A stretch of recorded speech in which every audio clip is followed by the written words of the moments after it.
Hello.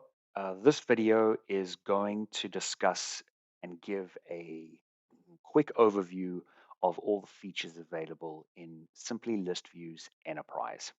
So Simply List Views Enterprise are built on top of Simply List Views, and it provides more complex features that typically or may be used by the enterprise. And it includes customer support as well, which is a big deal for some of the enterprises. So what I'm going to do is I'm going to fly through this, and we will have more videos on each of the features available here. So if you start up Enterprise at the start page, just like with Simply List Views, I have called out all the features, the top features, and we're just going to go through this list and look at the basics of these features. So the first one is List View Management. Where there is a component which has been built into Simply List Views, which you can put anywhere you want to allow you to manage list views. Okay, so we can go in here rather than having to go into each of the different custom objects and going into each individual object, to create standard list views. You can do it here. So we can create, a standard list view or a custom list view. Um, let's say we want to do a custom list view, and let's say we want to do it for account. We enter in the account name, and we can then add information to the SOQL query, right? So you can just come in here and add individual fields. Now, one nice thing about this as well is that AI is operates within Simply List Views Enterprise if you want to use that feature. So we can bring our own AI service. So we can do what we can do here is what do we want the list view to do? We want all accounts. Um, that have contacts where the um, user profile is system administrator. Um, and we can say be sure to include the description field. Okay, we can ask AI, and AI responds with a SOQL query, right? So then the question is that SOQL query reasonable for our needs? And that's up to the individual developer that is trying to create, right? So it does help you with that SOQL query. So let's say we use that SOQL query, we can then come in here and decide, um, you know, what needs to be happening here, and whether this particular query makes sense.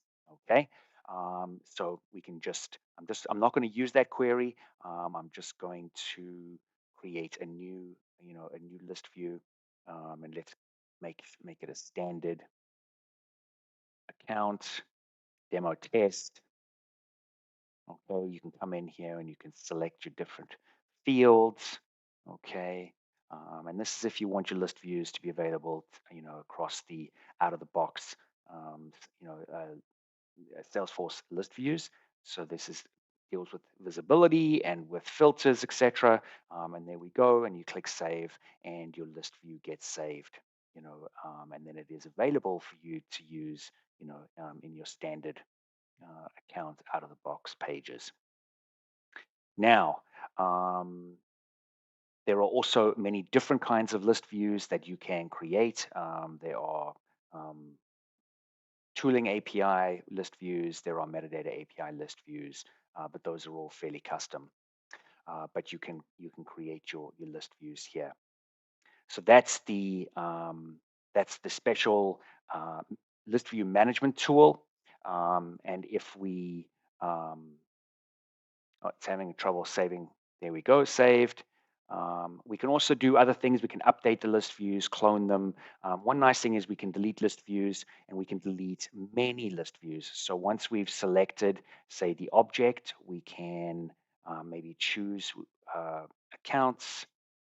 And what it's going to do here is bring up all the list views. And then what we can do is we can select the list views that we want as multiples and in batch and delete those, which is very nice for if you have groups and the groups have been creating list views and you don't want those list views. I know this is a feature which is asked for a lot. So the management of list views, really useful tool, all in one place, and you can just do what you need to do, and and it makes it really nice. Okay, so that's the list view management. The next one is virtual list views. This is really useful if you have multiple Salesforce orgs.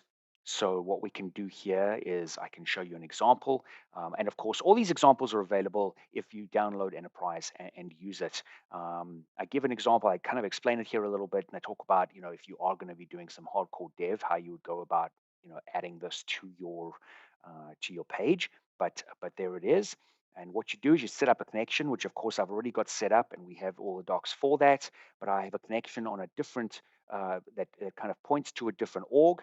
So the connection comes up. I can test my connection if I want to, and then I can go and I can select. Now, what it does here is it uses the list views on this machine, and then it goes and it queries the object, the data on the other machine, that the target machine.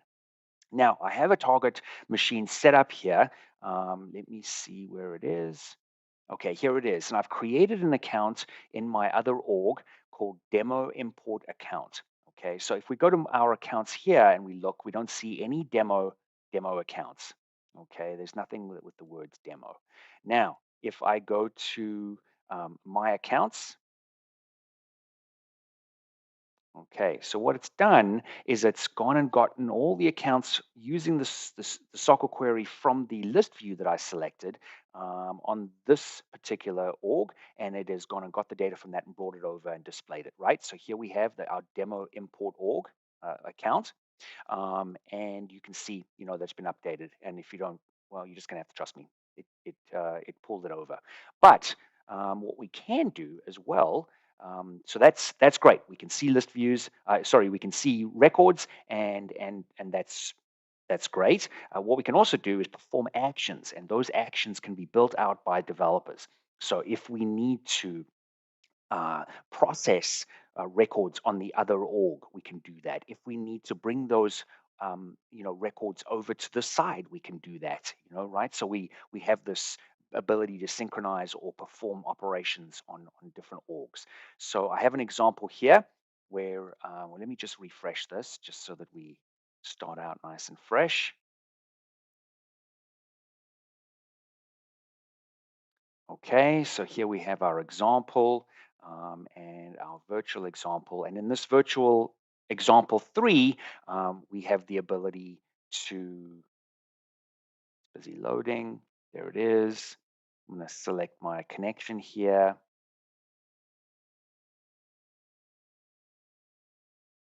I select accounts, my accounts, and we noticed that that one demo account doesn't exist, right, in this particular org that I'm in right now, right?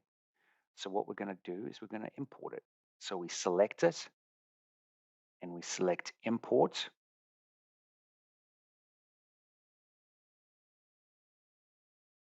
Okay, so we've imported it. So let's go over to our list view for this particular org, and let's do a refresh. And there it is. There's the demo import account. Okay, now it's a very basic example, but of course, with development, we can build out anything we want. Okay, so those are virtual list views, very useful for if you have multiple orgs.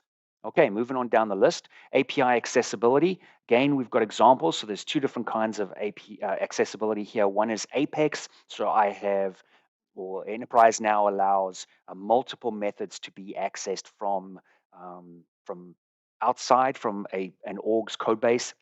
So if an organization wants to insert list views, or if they want to query, or if they want to do lots of different things, they can do that here. And we've got the API examples, but we've got the documentation here, and it discusses all the different methods that are available to do. Right. So if you really want to incorporate those processes, if you want to use Simply List Views within your processes and have stuff automated, these are the methods that you're going to be using for configuration, creating virtual actions.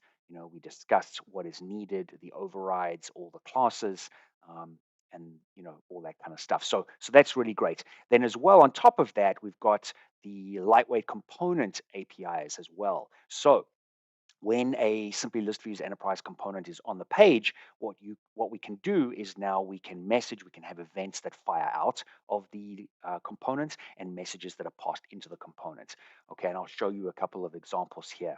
So if we go to the API examples, here's an example of a button that is outside of this component, and when I click it, it refreshes the list view. So it's sending an event into the component and saying, please refresh.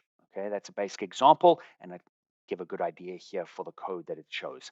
For the second example, what we're doing is we're receiving events from the component, right? So whenever what the component just did was it just loaded, it rendered, it refreshed the list views, it refreshed the data, all that kind of stuff, and it gives the counts, all that kind of stuff. So there is an ability to understand what is going on. If a user selects something, you can then perform an action in a different component, right? Lots of process integration that can occur here. And then, so that's with the APIs, right? And then on top of the APIs, we also have field functions, really useful. We have list views, but sometimes we want to perform functions on the data that's within a column. And now we have that ability to do that, right? So what we can do is we can, where do I start? Let's um, I have an Apex class set up here already. You can see here. Let's just make it a little bit bigger. And what it does is it overrides and extends a list view field function. And really what all we're doing here is we're making the fields uppercase, right? So you can see here, if the value is not null, it is going to turn it into a string and uppercase that value, just for a simple example. And then what you would do is you would come into your list view.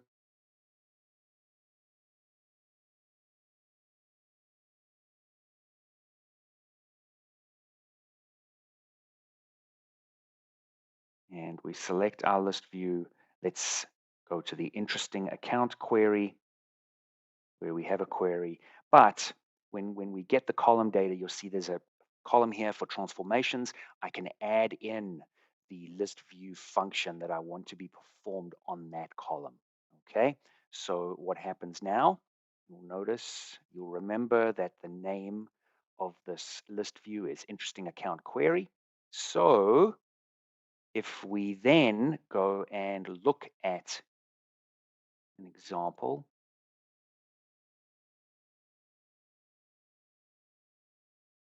okay, this is a different list view, but it gives the example. You can see there that the account name now has everything in uppercase, right? And it tells you exactly how you do it. If you want to do this manually, you can go in and add this JSON into your list view. And if you want to do it, you can do it through the list view management API as well. Sorry, management wizard as well. So there are field functions which can now be provided. The field functions are, you've got to be careful with them because the function is run for every single row for a given column. And so you can't be putting DMLs in because it will break stuff, but it's very useful for making adjustments to what is displayed. And then finally, we have activity matrix, metrics, so we can actually see the activity that is being performed, on a for us to be able to understand or query what is going on here. So you can see here user activities. I've just built a really basic, kind of console, so you can see all of the sessions that have occurred on this particular, machine. And what you can do is you can select a particular session and then it gives you all the data involved in that session, right? So we have, um, you know, processed, or we've looked for 13 rows. That was just what was displayed on this particular list view, and then there's all sorts of other information on there. So it allows us to audit. It allows us to see what list views people are using, how they're using them,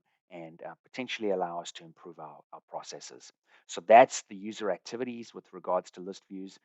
And then really the support is the only final thing that we have here, allowing any customers who have enterprise, they can ask questions, they can get help with installing, and helping develop features and tools. So that's high level overview of what is going on with enterprise. I hope that is useful for everybody to understand what is available. And thanks for watching.